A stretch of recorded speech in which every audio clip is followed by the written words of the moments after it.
We're looking at composite functions, and composite functions are just basically substitution with some algebra. So if we got our question which is given that fx equals x plus 2 and gx equals 2x plus 1, find f of gx. What that's saying is we need to substitute g into f. So whatever g is, which is 2x plus 1, we're going to substitute that into f. So fx equals x plus 2, and I'm going to write that function with a space.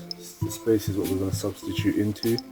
So fx equals a space plus 2, and then the second step is going to be substituting into that space